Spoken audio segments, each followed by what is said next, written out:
අග්‍රාමාත්‍ය හරිනි අමරසූරියගේ නම ඡායාරූප සහ වීඩියෝ දර්ශන යොදාගෙන නිර්මාණය කරන ලද ව්‍යාජ පුවත්වලට නොරැවටෙන ලෙස අග්‍රාමාත්‍ය කාර්යාලය විසින් නිවේදනයක් නිකුත් කර තිබෙනවා.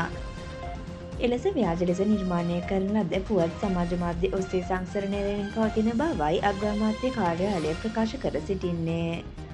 අග්‍රාමාත්‍යවරිය විසින් අදහස් දක්වන පරිදි සකස් කරන ලද ව්‍යාජ වීඩියෝ දර්ශන සහ අග්‍රාමාත්‍යවරියගේ ඡායාරූප ඇතුළත් කර සකස් කරන ලද ව්‍යාජ පෝස්ට් කිසියම් පිරිසක් විසින් සමාජ මාධ්‍ය ඔස්සේ පළ කර තිබෙන බවත්, ඒ මගින් විවිධ ව්‍යවසායක අවස්ථා, රැකියා අවස්ථා මෙන්ම රටේ ආර්ථිකය සහ පදු ප්‍රතිපත්ති සම්බන්ධ ව්‍යාජ පුවත්ද නිර්මාණය කර ඇති බව එම නිවේදනයේ සඳහන් වනවා.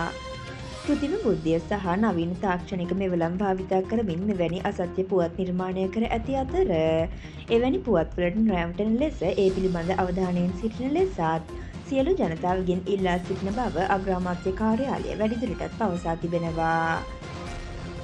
මෙවන් උණුසුම් පුවත් ලදසනින් දැන ගැනීම සඳහා අපගේ YouTube චැනලය සබ්ස්ක්‍රයිබ් කර බෙල් අයිකනය ක්‍රියාත්මක කරන්න.